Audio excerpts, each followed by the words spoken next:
अस्सलाम वालेकुम। वालेकुम क्या नाम है थोड़ा? वारिस अली। वारिस अली। हाँ जी, कितों आए हो? मैं चलू। मियाँ चुनू। हाँ जी, ते केड़े मर्ज दे हवाले लाल आए हो? ये कैंसर दे दो। कैंसर दे मर्ज है। हाँ, अच्छा, ते कितने अरसे तू हुए? ये 4 साल हो गए। 4 साल थी गए। 14 साल शुरू हो गया। 14 साल शुरू। हाँ, ते पहले कितों इलाज करवाए तुसी? नहीं मतलब भी ਅਸੀਂ ਖਾਣੇ ਮੈਂ ਹਸਪਤਾਲ ਗਏ ਉਹਨਾਂ ਵੀ ਸਾਨੂੰ ਉੱਥੇ ਭੇਜਿਆ। ਉਹਨੇ ਆਖਿਆ ਵੀ ਤੁਸੀਂ ਉਹਦੇ ਕੋਲ ਰਹਿਣਾ ਸੀ ਕੋਈ ਦੋ। ਤੇ ਟਾਈਮ ਸ਼ਾਈਮ ਡਾਕਟਰ ਸਾਹਿਬ ਸਹੀ ਦਿੰਦੇ ਪਏ? ਬਿਲਕੁਲ ਸਾਨੂੰ ਇਸ ਤਰੀਕੇ ਦੀ ਜਿਵੇਂ ਘਰ ਦਾ ਅਸੀਂ ਸਭ ਬੰਦੇ ਆ।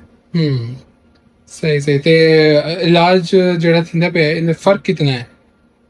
ਪਰ ਇੱਕ ਮਤਲਬ ਵੀ ਅੱਗੇ ਹੈ ਅਸੀਂ ਇਹਨੂੰ ਗੋਸ਼ਤ 'ਚ ਹੁਣ ਇਹ ਹੱਡੀ ਨੂੰ ਮਤਲਬ ਵੀ ਅੱਗੇ ਗੋਸ਼ਤ ਦੀ ਜਿਹੜੀ ਸਾਰੀ ਕਲੀਅਰ ਆ ਗਈਆਂ ਰਿਪੋਰਟਾਂ।